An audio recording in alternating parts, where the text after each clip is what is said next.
नमस्कार मंडळी, आपल्या सर्वांच्या हक्काच्या चॅनलवरती तुमचे स्वागत आहे। चला तर आज आपण आजच्या व्हिडिओमध्ये शेतकऱ्यांचा जैवमित्र ट्रायकोडर्मा या बुरशीबद्दल माहिती जाणून घेऊया। तर ट्रायकोडर्मा म्हणजे काय? आपल्या शेतामध्ये दोन प्रकारच्या बुरशी असतात। एक पिकांसाठी पोषक असते तर दुसरी हानिकारक असते। ट्रायकोडर्मा ही जमिनीतील नैसर्गिकरित्या आढळणारी एक उपयुक्त बुरशी आहे। ती जगभरात वापरली जाते, विशेषतः शेतातील रोग नियंत्रण आणि माती सुधारण्यासाठी फायदेशीर आहे।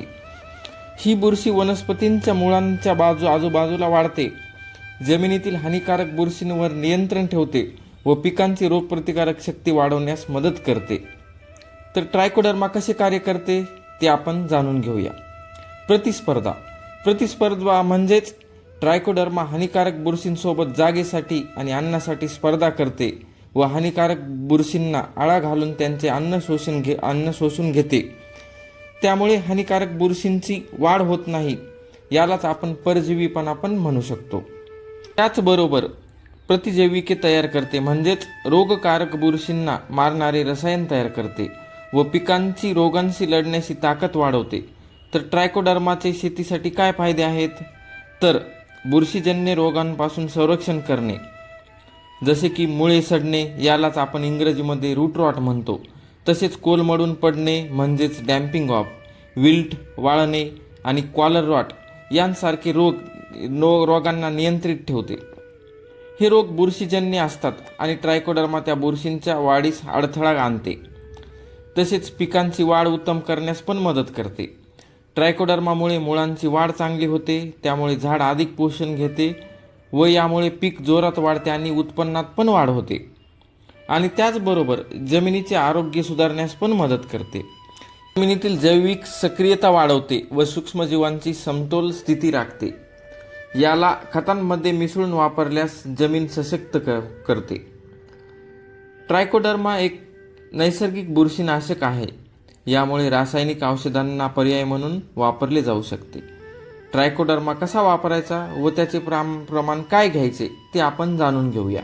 तर बीज प्रक्रियेसाठी ट्रायकोडर्मा पावडर 5 ते 10 ग्रॅम प्रति किलो बियाणेमध्ये मिसळून त्याचा वापर करू शकतो। तर मुळे भिजवणे, यासाठी आपण 1 लिटर पाण्यात 10 ग्रॅम ट्रायकोडर्मा मिसळून रोपे 15 ते 20 मिनिट भिजवावीत व नंतर लागवडीस घ्यावीत। मातीसोबतचा उपचार, ट्रायकोडर्मा 2 ते 4 किलो प्रति एकर सेंद्रिय खतासोबत, जसे की कंपोस्ट, गांडूळ खत व गोमूत्र 100 किलोमध्ये मिसळून मातीमध्ये टाकावे। वरील सर्व आपण ट्रायकोडर्माचा वापर व फायदे पाहितले। तसेच ट्रायकोडर्मा सोबत काय टाळावे ते आपण पाहूया। तर ट्रायकोडर्मा सोबत काय टाळावे, जसे की रासायनिक खतांबरोबर एकत्र वापरणे किंवा उष्णतेत व सूर्यप्रकाशात ट्रायकोडर्मा ठेवणे किंवा ट्रायकोडर्मा कोरड्या जमिनीत वापरणे किंवा एक्सपायरी झालेला ट्रायकोडर्मा वापरणे। तर रासायनिक फंगिसाइडसह एकत्र वापरू नये। सूर्यप्रकाशापासून दूर व कोरड्या थंड ठिकाणी साठवावा।